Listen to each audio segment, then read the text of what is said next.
Whether you're new to pool and practicing the basics, or a more experienced player performing drills to improve your shot making and positional play, the Drill Partner is perfect for you. What is up, my man? I see you made it out of Atlantic City. First of all, let's congratulate you for that feat in and of itself. Yeah. Well, if I'd have known it was going to be the last event in Atlantic City, I'd have brought home a souvenir. I don't think Atlantic City is the type of place you want to bring home a souvenir. You know what I mean? Depending on what type of souvenir you might get too. It might be a little Yeah, lasting a little longer than others, man. You doing all right? right. Good. Let's start with that news this morning, Mike. I wake up. I'm here in California, and I check out Briggs Digest coming up on my feed. You kind of hinted at it the other day, as far as the U.S. Open getting out of Atlantic City. Yeah. Where is this stemming from, and what's up with the change, man? Yeah, you know what? No specifics. I just don't think, after 5 years Metro must not have thought they were getting as much out of it as they think they should. Because certainly over the 5 years, they had built up a really good following and a really good crowd. Yeah. I mean, Friday were really pretty good in there. I mean, the TV arenas for Friday, at noon in New Jersey on the shore, destination stop, I thought was really pretty solid. And the crowd for the semifinal finals was fantastic. It's 500-600 people. It's not like, alley pally, but enthusiastic, loud, knowledgeable. Yeah. It was a really good event from that standpoint. Yeah. So I just don't think that they, they're looking for other partners, better partners, different partners, whatever they want to do. I know that we all know they've been talking about Texas, bringing something to Texas. I thought it was going to be a new event. They would sing Atlantic City. But they moved the U.S. Open to Texas. Then it's just kind of swapping cities for the same tournament, which, whether they'll add another U.S. tournament or not. I think that they do seem to want to do more in the U.S. So I can see that wanting to go to Texas. I think that's their first choice. I'm here in Corpus Christi is one option. The airport ain't worth the fuck, Mike. Let me tell you, I got some inside information there, buddy. But Texas offers them a lot of what Florida offers them, which is a lot of big cities, easy in and out airports. A good opportunity for people to travel without having to drive halfway, things like that. So it could be the same type of setup as a Florida setup, where you've got a built-in pool audience, you got a lot of traffic, a lot of big cities, a lot of opportunities, location-wise. So now, will they land what they're hoping to land? Who knows? I mean, the one good thing about Atlantic City and Las Vegas for them is that they, those casino cities, they know the value of bringing in exposure like that and bringing in people who gamble, things like that. So now you go into a tradition. I don't think Dallas or Houston needs a Metro The US event Open. to bring in people into those cities. So I don't think, I don't know. I'm not I don't look at all the RFPs for events like this, but I don't think it's going to be super easy. What's wrong with Vegas? I think Vegas is starting to price them out.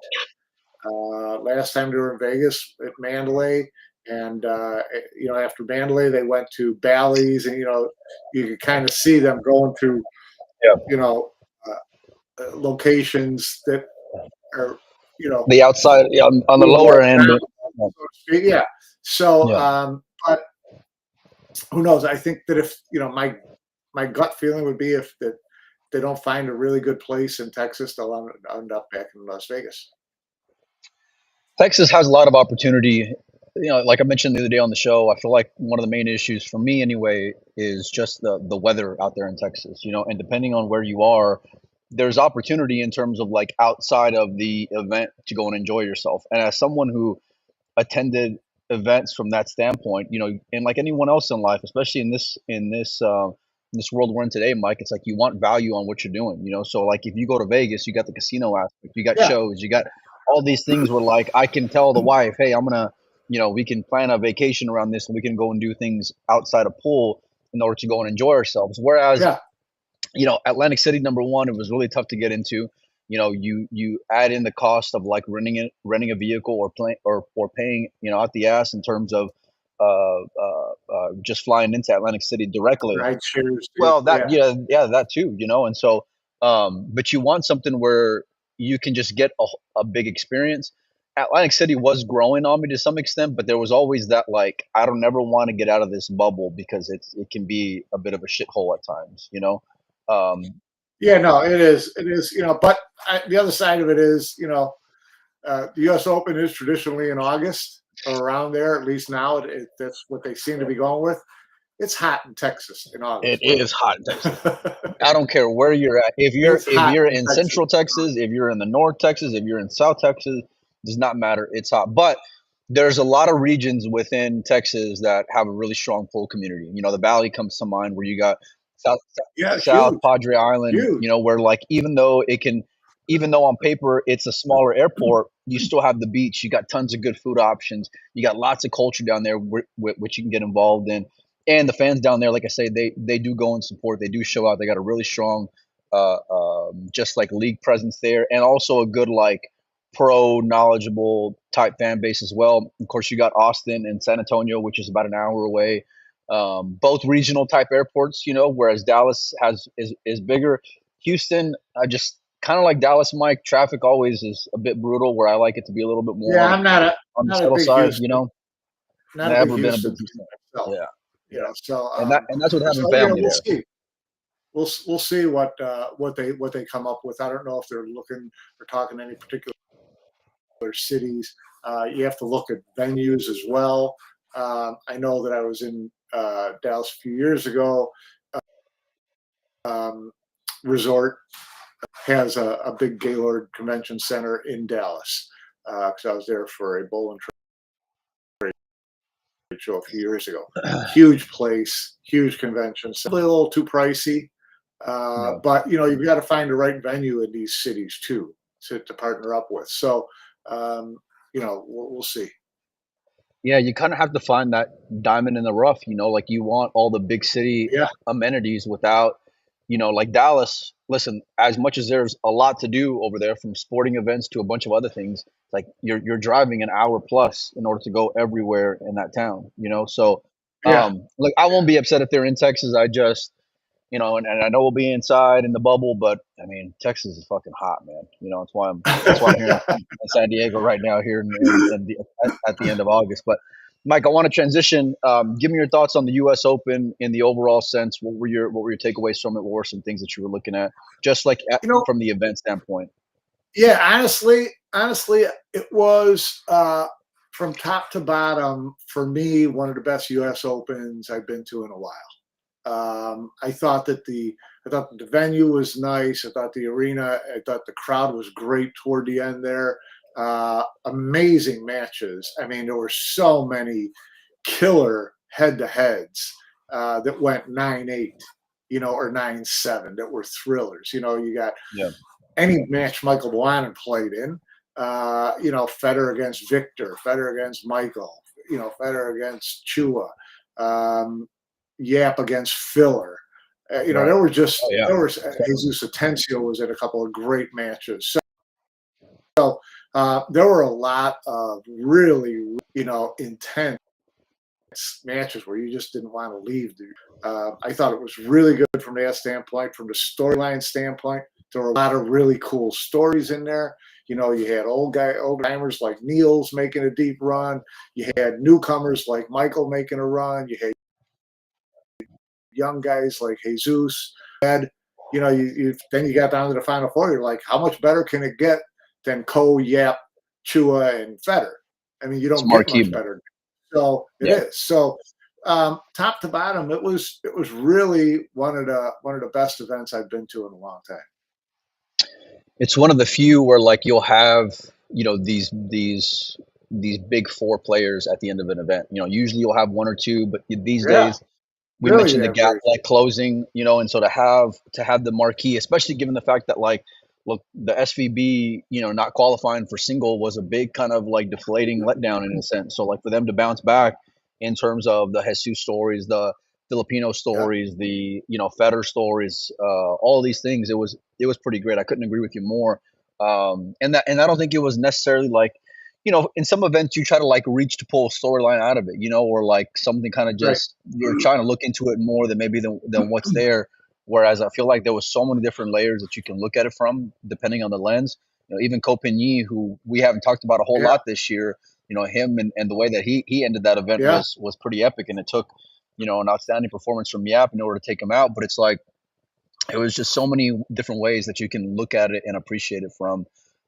Richard says, I hope you're going to discuss the Reyes Cup qualifications. Mike, did you hear any news from when they're going to announce, what they're going to announce? no, Because it seems like yeah, no. this time You last know, year, Richard, I would everybody was getting announced. We knew when the next cutoff was, all these things, and like we mentioned before, yeah, they're just not saying when the cutoff is gonna be. I mean, it definitely wasn't the U.S. Open because they would have announced that. right? So I'm assuming that it's going to be Hanoi for Reyes and Philippines for um, Mosconi. That would seem like like that would be logical. But again, they just won't let the cat out of the bag. I don't even know if they know what the answer. To be honest with you. With So with these overlapping events, Mike, during that same time, do you think that they're using the Reyes Cup, Mosconi Cup carrot to kind of dangle in front of players in order to get them to head out there versus going to a competing event? yeah, I mean, there's a lot to that for sure. But that if you know that, then just say it. Say, well, we're going to wait until Hanoi for this, and we're going to wait until the Philippines for that. Then, Yeah, I talked to a lot of players who are going to be in both as it is because guys are getting frozen out of the World 10 ball. You have to come into stage one qualifiers. Whereas yeah, yeah. players half your speed have gotten their automatic spots. So. That was uh, you know Well, but this is kind of listen, as much as we s- we really value world championships and players do as well, and it's not just from like a recognition standpoint. You have pretty decent payouts in those events as well. But yeah, this is for some of these players, and it's Monday morning quarterback to some extent. But you kind of you kind of made that bed whenever you decided to which side of the sand in the line you were going to be on, Mike. For some of these guys. So right, it's like right, and while we were advocating one way or the other, or just having opinions one way or the other for some of these players, it's kind of like, well, this is what you're getting, and it may end up being a watered down World 8 ball or a World 10 ball, but for some of these guys, it's going to be better, and you're going to get more opportunities, and at least from coming off of the discussion from the Reyes and Mosconi, at least with the other side of things, you at least know what you're getting. There's no surprise there. Like if you don't qualify on WPA points, you have to get a wild card spot. And I've been hearing a lot through the rumor mill, Mike, in terms of some pretty big name matchroom players looking for wild card spots in world championships. So um, it yeah. They love a wild card spot. A lot of them are getting told, you got stage one, and they're like, I don't think that. So yeah, that's yeah, yeah. so we're gonna say I don't know how that changes going forward. I don't know how that changes for We next should know. year, Yeah, but because if these guys skip to stage one and don't go to the event at all, they've lost all their WPA points already, right? So yeah. they're really in no better stead going forward than next year, except for the guys who finished high in the at the World Nine Ball Championship because they got WPA points for that. PA points. So Right. if you finished high there, you picked up a bunch of points. But otherwise, you don't go to those others and play into stage one, you're not making up any points. So will there be some kind of agreement determination, whatever, going into next year? that's a WPA Matchroom discussion. You know, their actual deal this year was only a 1 year deal. So, you know, Here we it's go again. yeah, the rubber's gonna hit the road really quickly. Yeah, I mean, look, it's kind of exhausting at this point, and as we get into the deeper part of the year and all the great events that you're going to have, it's like we want to see the best players no matter what, and that's the unfortunate part. And look, Hanoi is a special place. Vietnam in general is a special place. You know, from they got just this really sincere bull fans that deserve to have great events there. You know, and deserve to have the who's who of players there finally, and so it'll be interesting how the next couple of months shake out. I'm not in love with the idea of dangling that carrot though for some of these bigger names, and I understand why you do it because you want to get their asses there to the event, you know, versus another event that's going to be going on at the same Yeah, time.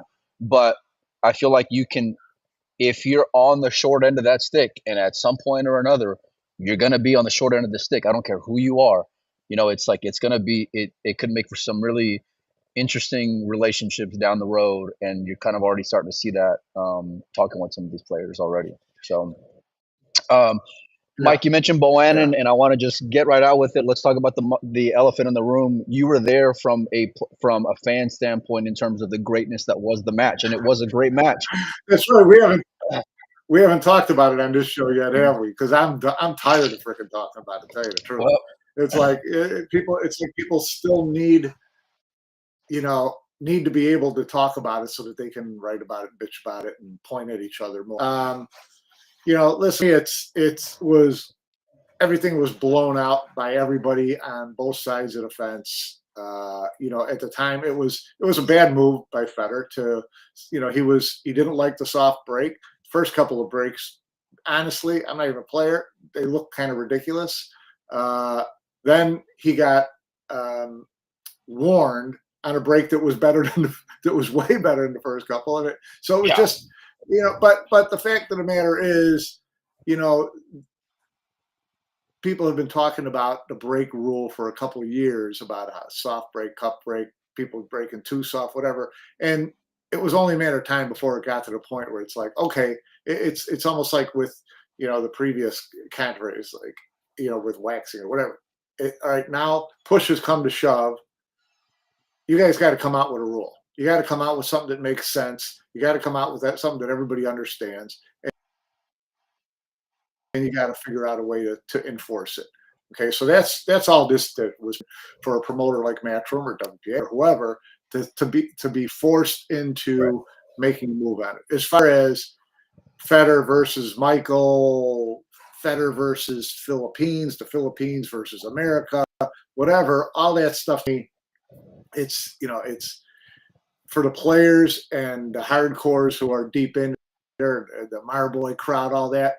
This is already like 4 days old news for a lot of, you know, fans out there who love the social media buttons, who have, you know, websites where they're still trying to generate traffic.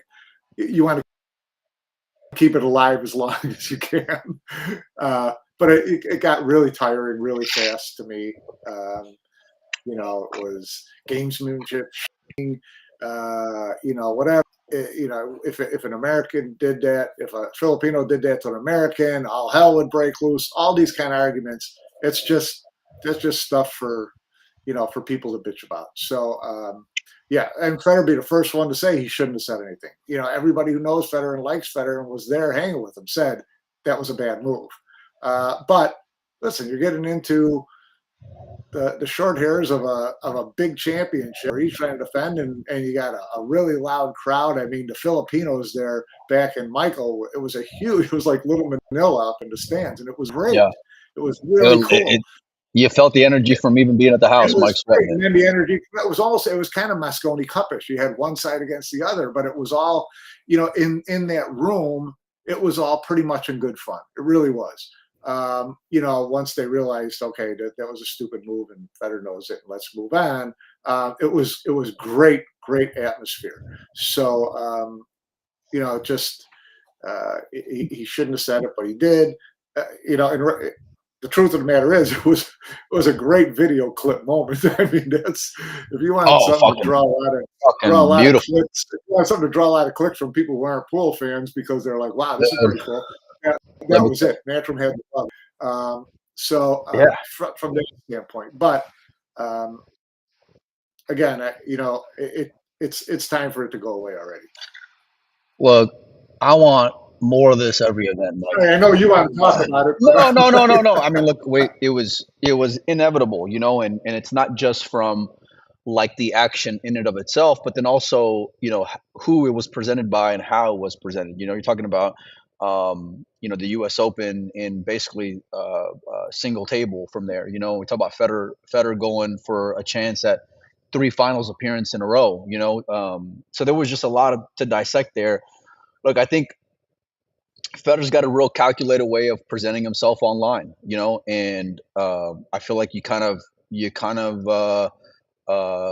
showed more of who you were there in that moment. But I'm also not mad at that type of mentality anyway. Like I say this all the time, Mike, in terms of pool needing more personality and more gamesmanship and more of these yeah, things, because nobody wants to watch boring, quiet, sit in your chair fucking pool. That's not going to get asses in I the seats. And I I agree with that, but you don't ever want to, you don't want to turn it into players putting other players down.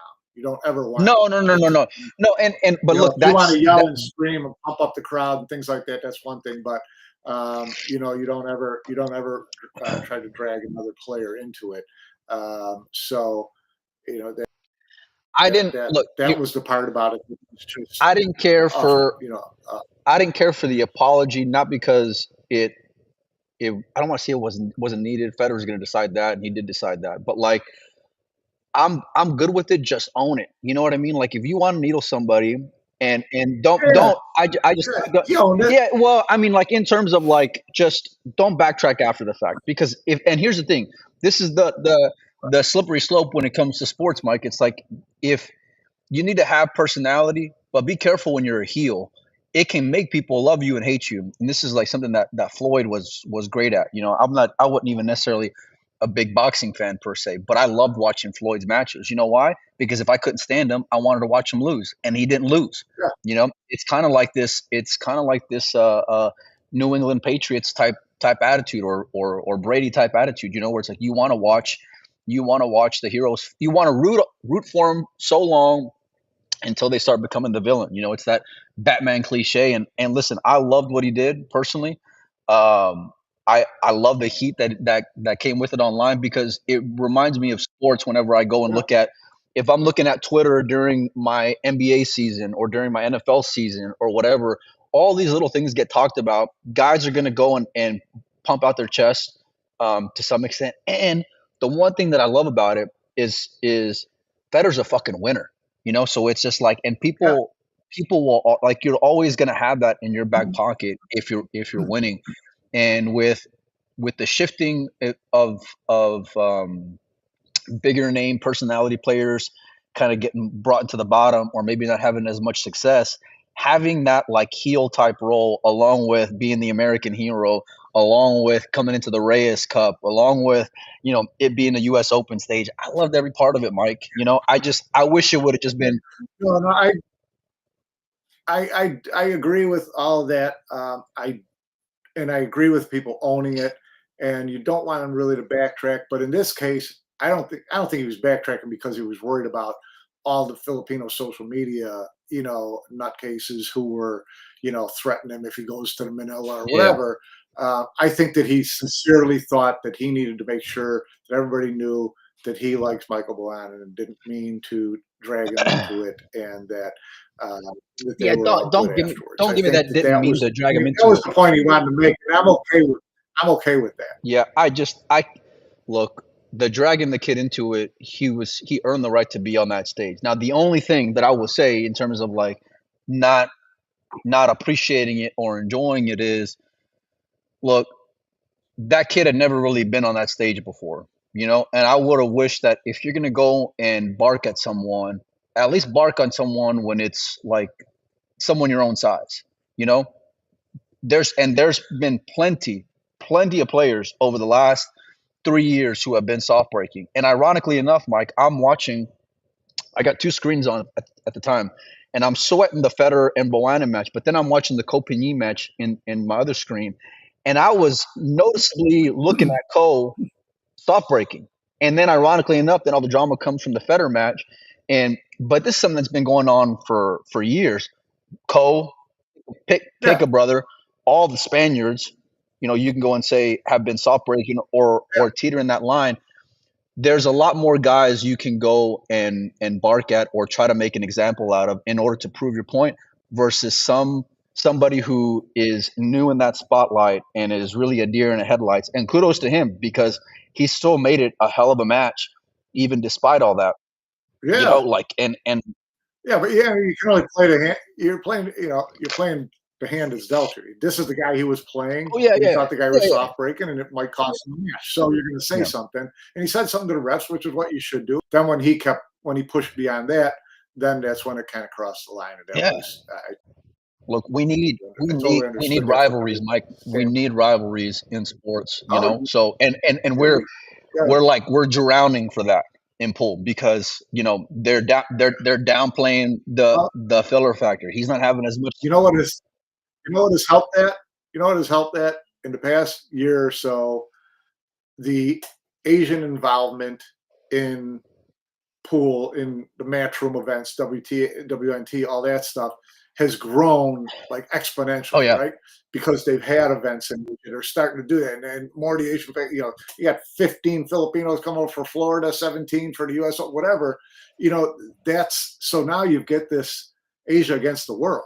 Now we've actually got the freaking Europeans on our side, which I don't like at all. But it's kind of like us against them. So you're getting some of that. You're getting some of that in there, and hopefully it stays positive rivalries. It's like black hats and white hats, but let's not cross any lines. Let's not get too wigged out. It's we're getting more of that. Look, just own it for better or worse. Hopefully we get some personality. Own it for better or worse. I don't want Federer to be filtered, or muzzled by any means. You know what I mean? And I don't want him to be I don't think you have to worry about that with him. No, well, I mean, listen, I think that I am of the mindset that I think like a lot of decisions are made, like I mentioned earlier, are very specific and deliberate. You know what I mean? Where it's just like, how is that going to be perceived? What are the optics like? And I'm not mad at him. He's trying to build his brand, all these things. I completely get that. But they can be mutually beneficial. Like I said, you can have more passion for the people who already do love you, and then you're going to get a little bit of hate from some people as well. But that comes with it, right? It's part of the job description, unfortunately. And so I do love seeing like the passion that you'll see in some of these forums. Now, obviously, some people can go way too far and take it way over the line. I do feel like for the most part, though, like all is fair in terms of what happens out there in the arena, because at least completely as it pertains to what happened this past weekend, because it wasn't nothing that was over the top. I think it did get in the kid's head, but I think that was Federer trying to let out some emotion and some adrenaline and all these things. And if he was over it, let him be over, but just stay over it. You know what I mean? And be passionate about it. I did like seeing the photo of them afterwards, and I saw your post the other day about it. Kind of laughing and shaking hands, and I saw Michael's post, and I felt like both Michael's reaction and Federer's apology were as classy as you can make it. Michael standing up and saying, "Hey, listen, I didn't appreciate it. I like that part too. Stand up for yourself." Yeah, no, it was great. That's why I said in the room it was over really pretty fast. I mean, the Filipino fans who were there were really loud, but they weren't, barking at Federer. They about how I was watching that match, and here's, the Filipino group cheering like mad for Michael, and the match is close and all that stuff. And as it gets tight, I see Federer running out a kind of a tough rack, and I look up there, and there's guys like Jeffrey Rhoda applauding every shot that Federer took. Well, they can appreciate greatness. Federer's a fucking animal. And they're pool players. At the end of the day, they're pool players. It's not a Russian against a Filipino, against an American, against a Spaniard. These are top pool players who appreciate and know how hard it is to get to the level that they're at. And so that was really cool for me to see. And at the end of that match, you know, that whole Filipino hugging it out with every American U.S. fan who was in the crowd, and they were all like, you know, laugh, pat, each match, all that kind of stuff. So, you know, at that point, I was like, well, you know, in this room, this is already over and we've moved on. Then you get back and you look at your social media feed, and it's like 4 days later, someone's still talking about sharking moves and sportsmanship and what's a soft break and what isn't. I'm like, oh God, can I go home now? Here's the thing though, Mike, is that like we don't, as much as it's great for everybody in the room, we don't need those eyes because we already got those eyes. We need everybody else that's online and Oh no, all around the world. I'm not saying that they should all go away or that they're all idiots or whatever, but you know, I'm tired of the same, you know, beat down. Oh yeah.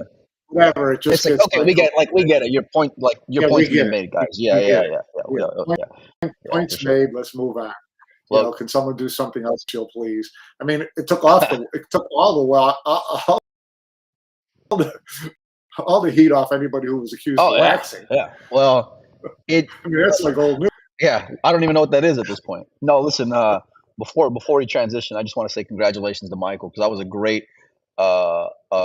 event for him. It was really my first time paying attention to anything that he had been doing in terms of a tournament. And so to see him in the match with Jesus, to see him in the match with Federer, I really like how poised this kid is. He's got a ton of talent, and I love his attitude. You know, he seems like his energy is real good, smiling all the time, and even whenever somebody gets emotional all the time. He's a really marketable. Yeah. Oh yeah.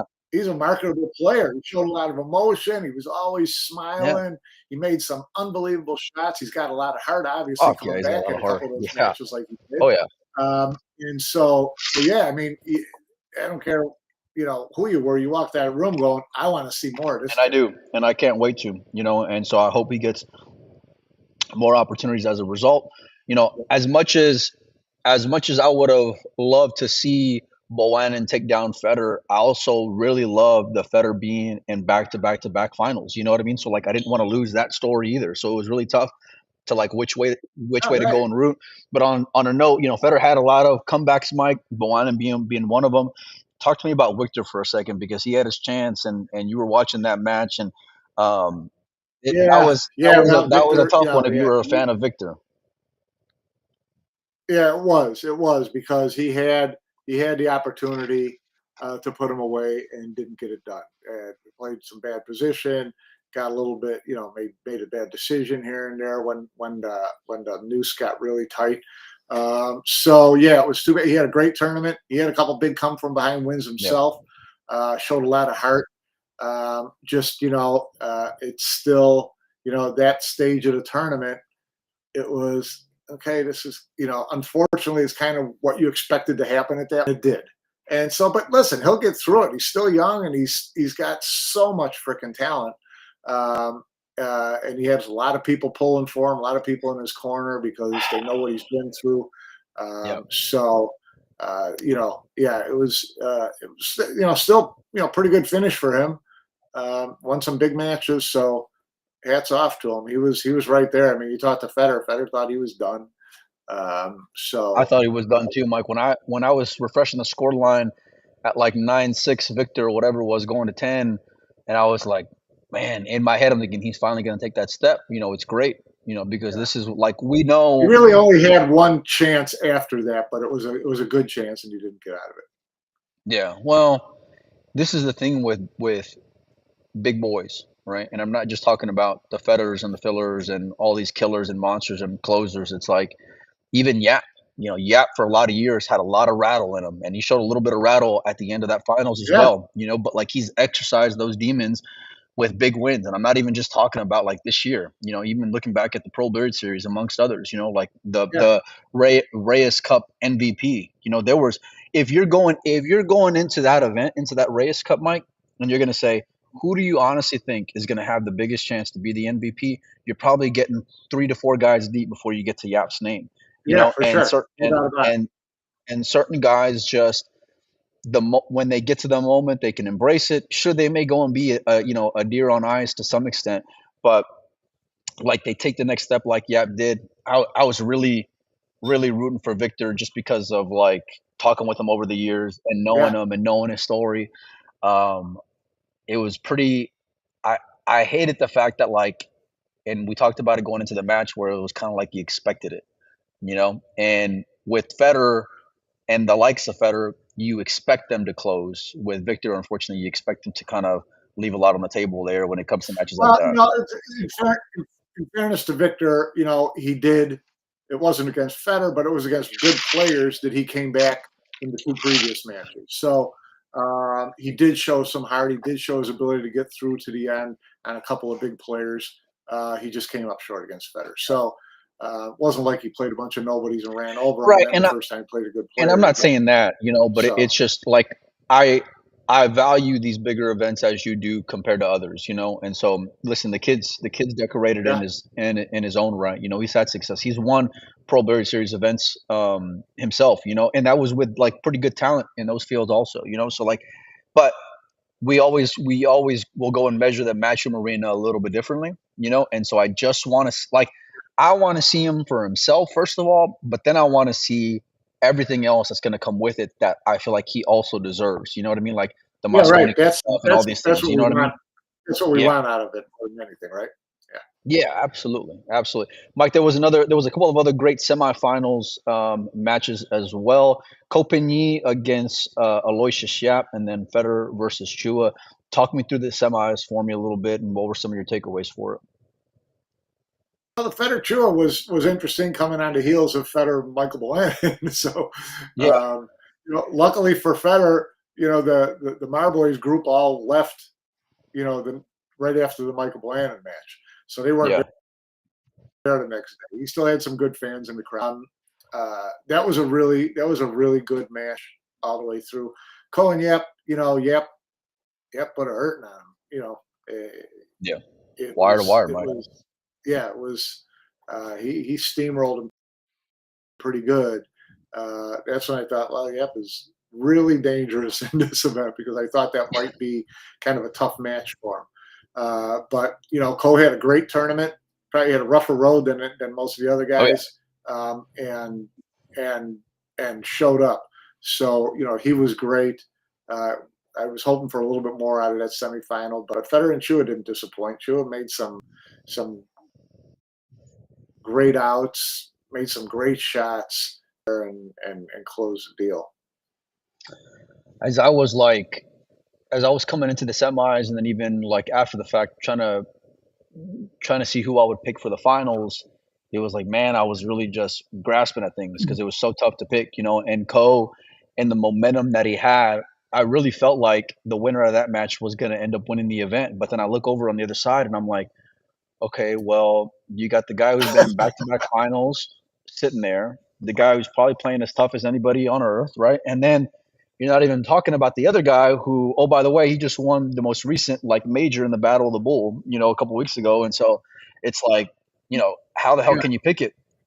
But Aloysius was on a different level. The Ko had all the momentum, and that's whenever it's time for guys like Ko. It's time for guys like Federer. This is when, like, this is how you earn to have the resume and the reputation that you have is from big moments, big stages, big opportunities, and they handle their business to their credit, and it was really uh, the Federer Chua one. As great as Chua had been playing, I kind of saw some moments, even going back to the Thorsten match, where I yeah, thought, he didn't feel like he was invincible coming into that yeah, match. yeah, And, yeah. It and wasn't. to It be wasn't. fair, yeah, no, I mean, and even on the note of Federer, all of his come from behind victories, and that was where I thought like, okay, that matchup could be a little bit closer than maybe you would have thought of, 6 months ago. You know what I mean, or even like a year ago. But it lived up to the hype. It was great. Like I said, I love the fact that we had four big names, and four different Yeah, markets in there as well. it was Um, marquee.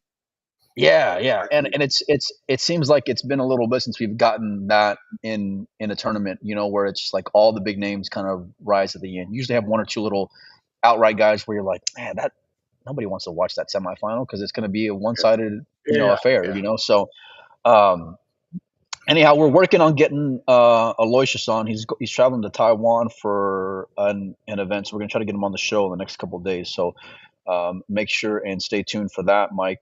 I want to ask you this before we get into the finals, and obviously the two finalists and their performance in Federer and Yap. But Mike, who do you feel like in terms of the locker room needs a U.S. Open on their resume? Take the gloves off, Mike. You know, like give me. I want. No, it's not. I'm trying to make sure Jason has won a U.S. Open.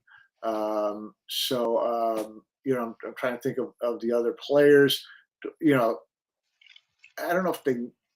I mean, look at someone like Chua or even Yap before yesterday. They're winning a lot of events, major events, big events. Yeah. But yeah, neither one of them. Chua doesn't have a U.S. Open. Top players, Fran. No, Fran's won. Yeah, Fran has a U.S. Open. Yeah, Fran's won. Boy, I tell you what, most of the top guys have gotten there. I'm trying to think who's missing.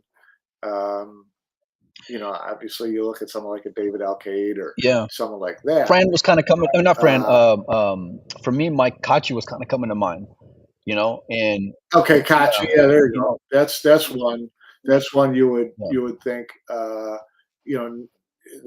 He needs that on his resume. I don't know if he needs it on his resume. He's got a pretty stout resume as it is. 2 world championships. But it would help. It would help complete the resume. Right.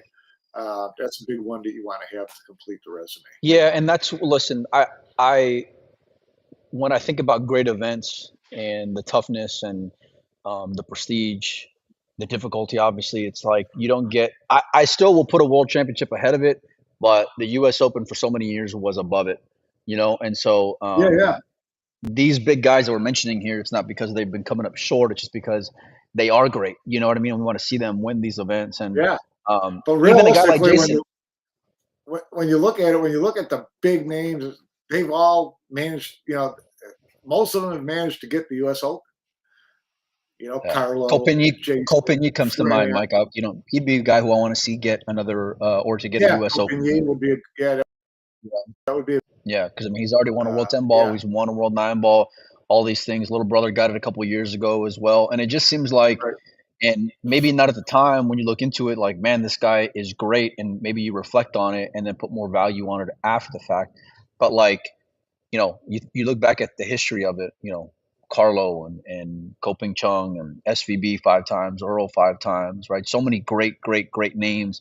And it just seems like the more that we get in this new modern matchroom era, that that's a pretty fucking tough tournament to win, Mike. You know what I mean? It's a huge tournament to win, and and like you said, the thing is, it's got that history. It's a trophy that's got names on it, right? Oh yeah, you want your name on that trophy. That's the coolest. That's one of the coolest trophies out there because of that. It's kind of a Stanley Cup-ish kind of thing. You've got to have your name on that trophy. I do want to kind of see the guy talking about Chua is not a Marbois. Those players don't support Johan. And the reason I mention this because a year ago it was completely different. Yeah. And it was really noticeable. Atlantic City, that he was kind of by himself, and you saw the Filipino Marboy in front, because Biato's not a true Marboy either. So, but you saw those dinners; they were all there, not Chua. You saw all the team photos; they were all there, not Chua. So I don't know what happened in terms of Chua buying his own place. Opening that type of thing, that it was very noticeable to me in Atlantic City. Why do you think that is, Mike? In the group that he was last year when I was with them at the World Championship. The World Championship, it was Love Fest. So, is that really Joshua Filler?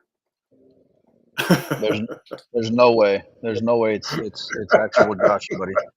I hate to break your heart. I really do. I appreciate that though, because it's the first love we've got from Joshua Filler in quite a while.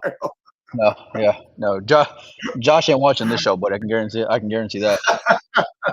But yeah, it's too bad if there is animosity with Chua now and Marboys, because the Filipinos as a group all supporting each other is a cool. Um, you know, that's it's a shame that was, like I said, that obvious there. So Sorry, I got my daughter calling me. She's blowing up my phone. Um, even on airplane mode, Mike. I guess FaceTime's not is above airplane mode. Threw me all off there. Yeah, no, I don't know. Obviously, the history there to know what's coming from that. I will say though, like as much as I can love and appreciate like like the Filipinos and how deep they are and how much they root for each other and all these things, I can also look at like this aspect of Chua's story and say, listen, if the guy's still winning so many things in the last 2 years, where like even despite if there is any friction or issues, the guy's still an absolute monster and champion, and probably getting close to um, playing his best pool of his life in such a deep era. yeah, You know what I mean? And adversity is something that is cool too, to be able to admire and see the greatness that can come from that. What they're able to go and achieve. So I'm gonna have to um, look back to see when he won the Battle of the Bull and see what kind of social media there was out of the Philippines after that. yeah, I mean, listen, it you write your own story by how you go and compete and how deep you are and how consistent you are, and so Yeah. no one can ever take away any aspect of that, which is awesome. And so um, Mike, real quick before we jump into talk to me about how bad of a man that Federer is. I saw your post about back-to-back world championships, 3 times being in back-to-back finals of the U.S. Open. What kind of run is this guy on, like in the overall? Well, he's on a hell of a run. I mean, I saw someone post about where he's won 27 matches in a row between the last three WNT events. But no, Federer, it's high stakes. When the stakes are high, he's coming out hard, and he's not going to give up, and he's going to try to be on his A game. And it's just, I mean, think about that. Those are the five biggest tournaments since after the world, from after the World 23, 5 finals in a row. Would he like to have had more wins than 2 in that? But yeah, probably. But that's pretty amazing when you look at the fields and the competitiveness and how much it was at stake in each of those events. That's a lot of Not heat to put just on not yourself. just financially, Mike. Not just financially. I know Yeah, he values the financial yeah, aspect too. that's what I'm Yeah. saying. Yeah, so just it's really amazing how he can zero in and focus on an event like not be denied. Well, So I heard them like talking about it over and over again of the Federer effect, and we've talked about this many times. And it's real. It's alive. You can't see it, but it's there. It's yeah, there, and you see it in so many guys. And even like the guys who have the ability to weather it and persevere and are proven decorated champions as well, you can't you can't do anything when you're getting suffocated. And he can beat you so many different ways. He can beat you with overwhelming firepower. He can beat you with great defense. He can beat you with the break. He can beat you with the jump. He can beat you in so many ways. Look, I getting to 5 of the biggest tournaments in the world, and that's not even including like the deep run that he had in whatever it was, the World A Ball, where he gave us that great out against Fran, all those years ago, whatever it was. And it's like uh, he's he's been on a tear, and he's the only guy that American fans can hang their hat on, because other than that, it's been absolutely pathetic in terms of American performances over the last couple of years. Obviously outside of Shane, because Shane is the exception. Shane is Shane. But yeah, yeah, Federer's doing something pretty special, and he's doing it so consistently, and he's doing it while still growing in so many aspects of it. And we talked about like how much will this other stuff get in the way of his victories. he hasn't slowed down at all. Like it's crazy, because he's got so many irons in the fire, but yet his execution and his ability to go and just tear through a tournament is still about as tough as anybody else on earth. And so um, I'm in absolute awe of what he's doing right now, Mike. And as much Yeah, and yeah, guys just can't close him. Now, I'm not saying he can't be closed because we've seen that before in tournaments, yeah, yeah. but like he's got the whole locker room on their heels right now, Mike. Whenever he goes into a match, like he's already at an advantage Yeah. with the way that he's been performing, just even heading into a particular match in any tournament in any discipline, you name it. And he's by far, in my opinion, the best all around player on the planet. And so, yeah, it's insane, and especially like for the cash, which I just love, so Yeah, big money, yeah. gambling, tournaments, It's whatever. Like he's up for it. kind of Efren. It's kind of Efren-esque. I mean, Efren was at his. Every time you added a zero to the prize fund, Efren got tougher. Yeah. So Federer's kind of the same way. Talk to me about the year that Yap has had, Mike, before we get into the final by itself. There's a guy who started the year. He's like, my goal this year is to win one of the Matchroom majors. Well, have at it, son. Yeah. Good luck. And Yeah. But see, everybody who's seen him from the days he was junior Yeah. knew that this was the ceiling for him. That there was no ceiling for him really. So, and we know from previous years, even when he won the Pro Billiard Series events in Michigan, There were still some question marks, Mike. There was still some lack of confidence with him in terms of, he always pulls the "I got lucky" thing, and it's kind of a different than Efren kind of "I got lucky." With the Yap, you kind of see that self when he says stuff like that. But he's such a good player. He's so smooth. He's got so many tools that he can use. He's really and he's the nicest guy in the world. And so you can't help but root for him. So you just were like, okay, this is a guy that that once the light switches, once the switch gets flipped, it's going to be look out, everybody else. And he's riding a pretty good. He's on a heater. In a pretty good wave right now. Yeah. I started like So and is he going to keep up this pace? Nobody does. But is he one of those top betting threats? One of those he better be year type of guys in the next 5 years? Probably. You can kind of bet on that.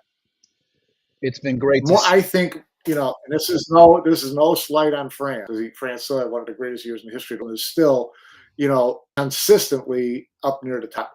But I think his chances of having a multiple year run, maybe not quite this big, but pretty close, is high. It's the new standard when it wasn't even the standard at all in the sport, but that's just what Fran was able to go and do. Look, I don't think anybody will go and even threaten that, in my opinion. But time will tell. Yeah, no. And so, or at least 3 world finals in the same year. So it's so gross. Plus the U.S. Open and everything else that he was doing during that time as well. But look, we talk about all the time and project and forecast like what players are going to do and how they're going to evolve and who's going to step up and who's going to be next and blah blah blah. And when I mentioned it the other day, as far as there being like a European abyss that you can just get sucked into and be an afterthought and be in this like meat and potato section of the roster, but like it's just that, you know what I mean? You're not too low or you're not at the highest level. And there's that to some effect in the Asian locker room as well, Mike. And I felt like Yap was very much in this area where he can kind of get sucked in. You're not in a big market. Right, you got a lot of big guys with a lot of big wins playing alongside you with the Ko brothers and the Filipinos, and that's not even including like the Chinese players who aren't here. You know what I mean? And so he kind of reminds me like a little bit of like in a Robbie Capito type environment. Where like you think you can get a major, or you can get a major, but you're gonna have to do just a little bit more to separate yourself because the Singapore market's not massive. All these things, and it's just like to see him come full circle from seeing him have his arm shake, and when I texted him yesterday, he was just like always, Mike. I was so nervous, and I'll be honest, Yeah, when I saw that rack, when I saw him miss the two ball, that last rack, I was like, oh no, don't come back now. You've already been there. You've done that. Don't do this shit now. And but like that was just the Federer effect to some extent, the U.S. Open effect to some extent. yeah, there was a lot of heat in that room. Yeah. I mean, they both played like 700 Fargo the last 4 or 5 games of that match. It was noticeably shaky, noticeably nervy. Some of the shots they missed, they weren't hanging balls. They were playing 3 cushion.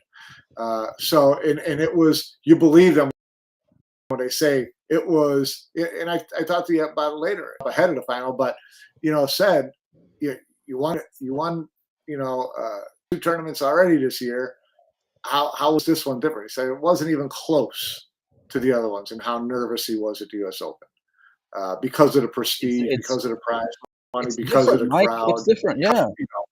Yeah. So it was just different, and you saw it with Federer too. You saw a lot of shakiness with Federer in that whole match. Look, it is hard to get Americans in a room like that, to go and support a pull event. And you can look at it like outside of the Mosconi Cup, like it's difficult. And I've been to events all over the world now at this point, Mike, especially all over the US. It's tough to get asses in the seats, and that was something that's really cool. Or like to see the growth in Atlantic City was awesome. And so like I can understand why he's saying that, and just the history of it, the prestige of it, all these things. It's just like, it was intense. It was intense. I love the battle, and going into the match, like I mentioned to you earlier, I just started dissecting things a little bit differently, and I thought that Federer, in my opinion, just had moments in this tournament where I thought like he looked beatable. Where like Yap, as the final 64 came into it, and then on, it was like every event he had this filler look in his eyes, this Federer look in his eyes, and it reminded me of the closeout match against Fran in the Reyes Cup, where like he just had that look in his eye, man. He just had that like stalking the table, like he's coming. You know what I mean? Until the end.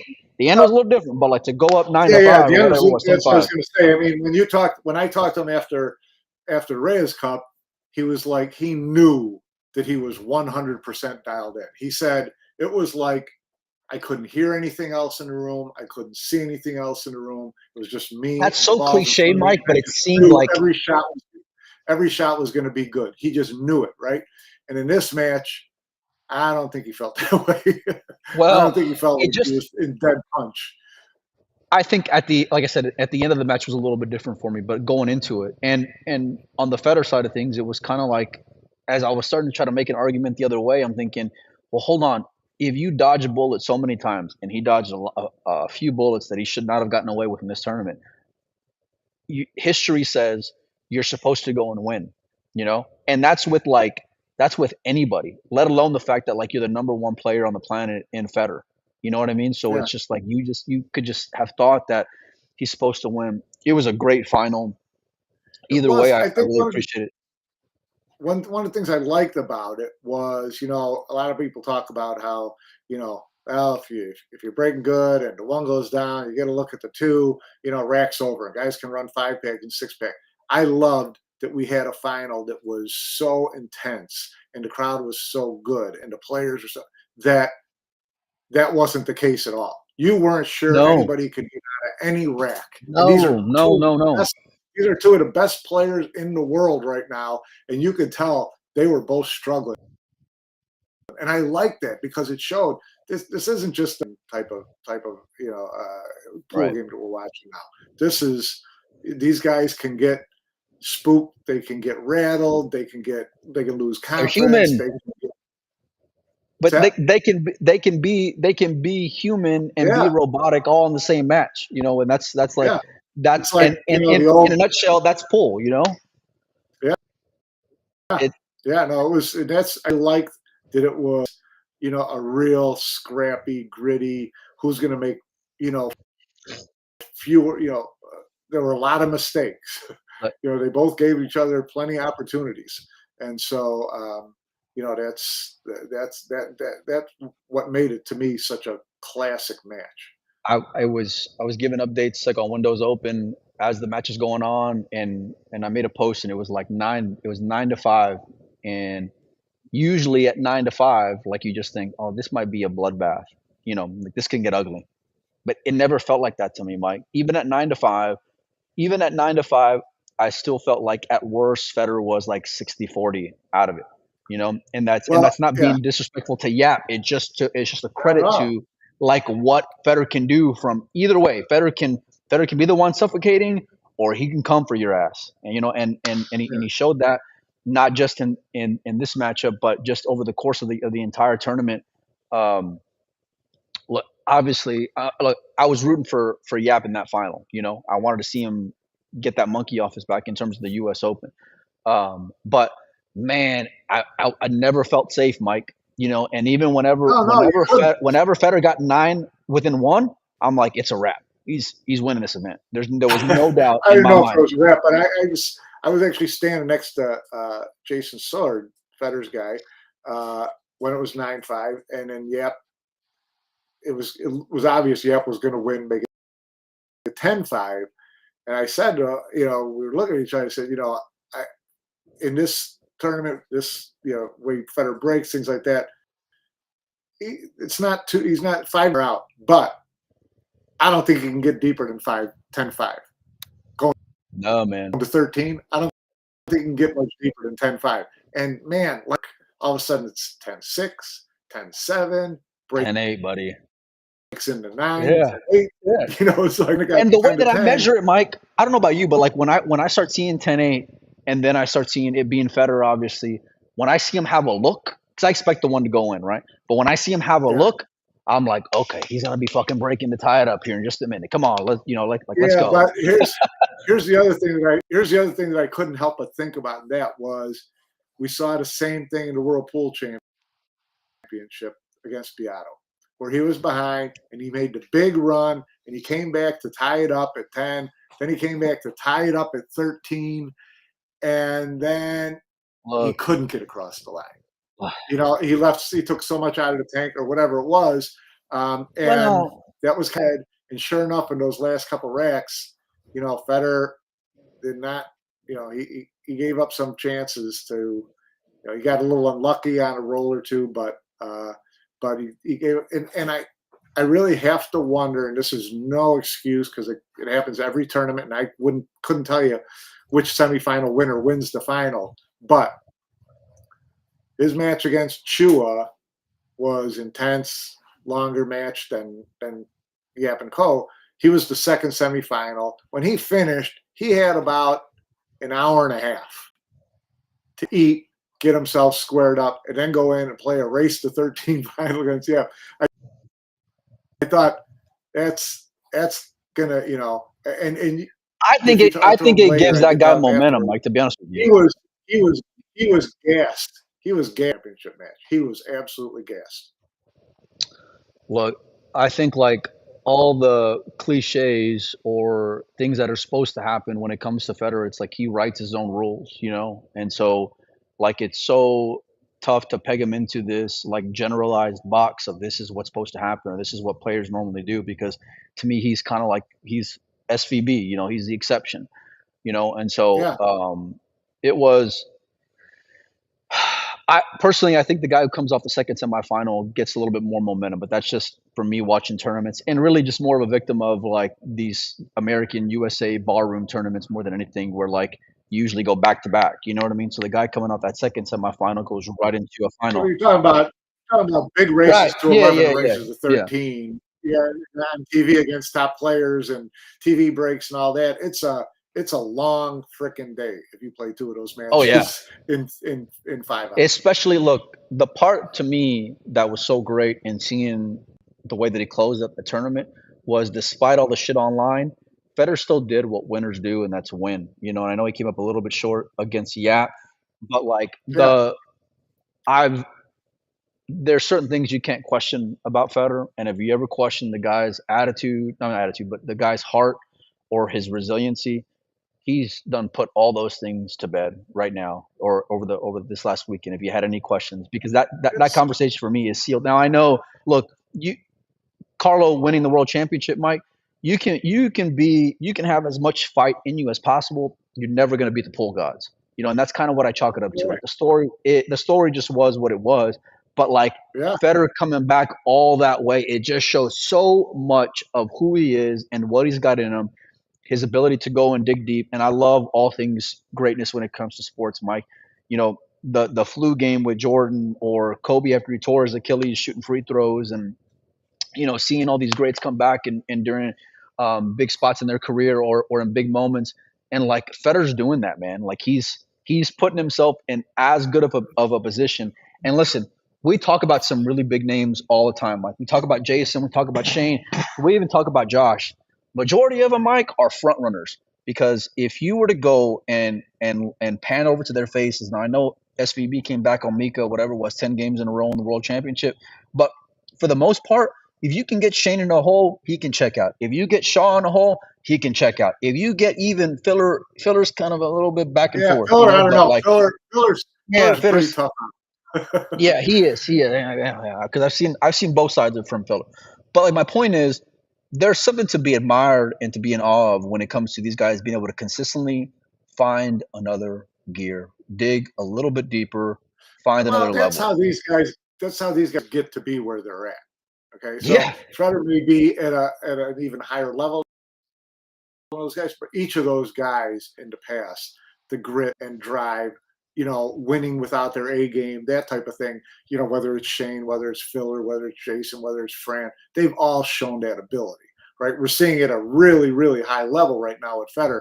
But all these guys, Carlo's the same way. All these guys who've been to the top and who are right near the top, they all have that in them. Otherwise, they're not getting there. I just like you can't front run your way to consistency. No, I know. Like I know it's impossible to go wire to wire. I get that, Mike. I just feel like from optics and body language and all these things, and I'm even taking out like just what we know about them personally. You know what I mean? Because it's a little bit different. And everyone's got real life things going on as well. But like literally, when it's 9 to 5, and I'm typing out that post, and I posted, I said, man, every shot just feels so massive. Before I hit post, I'm like, it kind of seems a little fucking silly because it's 9 to 5, Mike. Like it's 9 to 5. The guy's about to go up 10 to 5. It felt like at that time, and to feel like everything's massive. Well, he did, but like to say like everything feels massive, but the score line doesn't reflect it, but the eye test does. The eyes show that like it's still very close, that it's still very much within reach. And I've seen guys come up and struggle to get across that finish line in those last 2-3 games, like Yap did. And even in that final rack, when he finally got the look and finally got the window and all these things, I still never felt good about it. Like even getting on that last 8 ball, I was like, he said, listen, I didn't, even like come to life until I rolled up on that last 9. He said everything was a hope and a prayer. He said the table looked like it was 20 feet long and the pockets looked like they weren't even there.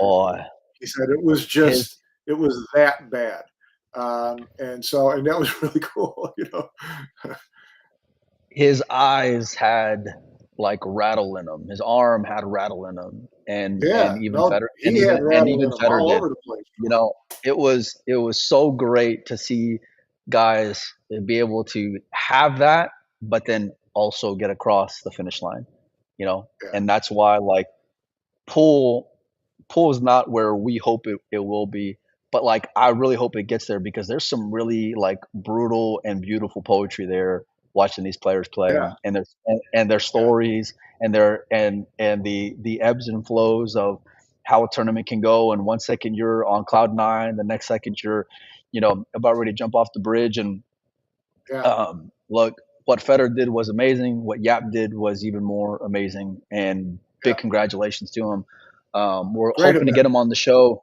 Great event. Yeah, no, it was. And even like I said, starting with the show, Shane gets out of the final 64. I'm like, not knowing when the cutoffs are going to be, But for just taking the event by itself and just looking at it, Yeah, man, it was a lot of fun. It was a ton of fun very to go good. and watch. Mike, I wanna get out of here on the note of the soft break and on the note of what do you think about that? Do you think like they'll implement some kind of radar, Listen, they like got to miles come per up. They hour got to type come thing? up with. They got to come up with an answer that everybody can live with and agree with. And I don't, they've been talking about this for years, so I don't know what the answer is. You can't expect, Mantram to go out and take 16, 20 tables, whatever, and put radar guns on every table. Big expense, Mike. 3 point.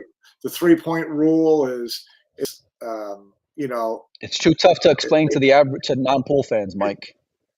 well, it is, but and even that, I didn't. There were times you could whack the shit out of it and not get there, and times where you could baby it and get 3 balls over there. So Yeah. that wasn't the answer either. So I don't know what the answer is. Make the pockets 3 and 7-5. Then whether you soft break the 1 ball every time, you're still not going to get out unless you're Josh Filler. So I don't know what the answer is. I know that they have to look into it and try to take these things away from being talking points. Same thing with the whole waxing thing. It was like, just sit down, figure out a rule, make the rule hard and fast. Then nobody talks about it. So I don't know what it is, to tell you the truth. Everybody's got, everybody here, everybody at the tournament, everybody every place has ideas on what and you would get. Oh, there's no like shortage. 33% would say radar gun, 33% would say 3 balls past the head string, and 33% would say leave it as it is. So you don't have a quorum. You don't have a majority. So you're never going to get everybody to agree on one thing. I don't think the 3-point rule is the answer personally, and I feel like, and I know they've already done this before. They've already tried to bring it into Matchroom era, and it didn't work. So I don't know. Like you, I don't know what the answer is. I don't feel like the arbitrary rule that's in place or subjective rule that's in place is the answer either. And so. No, obviously not, because it gets better now that the can of worms has really been opened publicly and on TV and all that stuff. And look, now it's not going to address it. There are a lot, and I mean a lot of players who borderline do a soft break or who do a soft break, and they try to over animate it and all these things and kick up their leg. But you don't blame them because there's no rules saying they can't. No, of course, yeah, they're playing within the rules, and I'm not gonna be upset about that, and I know I know what the spirit of rules are supposed to be like, but like in sports, like you said, you gotta have these hard and fast, no gray area type rules. You know what I mean? Where it's just like when you see it, that that's a foul, moving on. You know what I mean? And everything else is just gonna be whatever it will be. Mike, on the note of the foul, I saw a little video yesterday of Yap's final run out. And it looked like the 9 ball rocked a little bit. And listen to me, I still feel like the player who's supposed to win won. But what I wanted to ask you, Mike, is do you think there ought to be some kind of like challenge system in place? Do you feel like there can be something for pool where there can be an opportunity for that? It wouldn't kill him, but the players got a challenge. Federer didn't say anything, did he? Did he point? No, he didn't. Yeah. He didn't. So it's got to be, it can't be just, it might have been missed. There's calls in every game to get mixed. Of course. In every sport. So every sport, Mike. Yeah. Should you give everybody one challenge? Okay. So then, that means every table has to have a can, multiple angles to make a decision. More money. Referee, how much time are you going to allow a referee to make I watch football. Whenever there's a challenge in football, I take a nap. Come back a half an hour later, and then they're still showing the replay because they have to microanalyze. They've done a better job on careful. We go with this kind of stuff. If there's a big controversy over something in tournaments, they have gone to replay before, but there's no set, you can argue it, you can challenge it, whatever. I don't want flags all over the fucking place. That's for Oh sure. no! Give me a fucking red flag. Give me a bullhorn. Give me a strobe light. Whatever it takes. I'm down Because with it, Mike. I think you have people yelling from the crowd, and then the player's going to say whatever someone in the crowd said and hope for the best. I mean, it just you got to be careful you open that can of worms. Look, the comparison to other sports is exactly why I want it. We deserve to be in that same conversation Why? for I whatever hate reason. that in the NFL. I hate it in Look, the NFL. but listen, it's apples and They oranges because challenge they got a whole different everything. they got a whole different budget to work with, and I get that. But like they've been able to expedite that. Well, they'll go. New York says it's good. Whatever they keep on moving. Where they've made it a little bit quicker. Look, It takes I forever. I The challenges love the take forever. possibility of it being used within a game. Even if this is what's going to happen. Even if it's not a foul, when a guy's going to be stuck like 4 or 5 games, and it's towards the end of a match, he'll go for a challenge just to try to rattle the guy. It's going to happen because pool players are pretty creative when it comes to it's what like they're buying doing. a timeout. Yeah, exactly. Yeah, but what's the penalty if you challenge and it doesn't get overturned? Well, you lose the challenge, then. You got to lose more than that. Well, lose the challenge. I still got my 5-minute break and got in the guy's head. Okay, well then you lose the challenge and you lose your next break. So even if you win the rack, then you don't get the next break. You lose the challenge. Get a little bit of weight on it, especially towards the deeper. Look, I just like it from give me the drama, Mike. The pool needs more of these little like viral moments that can go and catch fire a little bit. And it's not to take away anything from anybody, but it's just because some of these guys are so boring, And there's got to be a way to like balance it out where you can get a little bit of spice, a little bit of fire, and guys can have a way to kind of like just look. There's ways you can kind of like just needle a guy a little bit in every sport. I've seen when they're for the free throw line, you'll see guys in their ear kind of chirping at each other, waiting to catch a rebound. You know what I mean? Or just what these little subtle jabs to be able to get in a guy's head and fuck with them a little bit mentally. I want to see more of that in pool.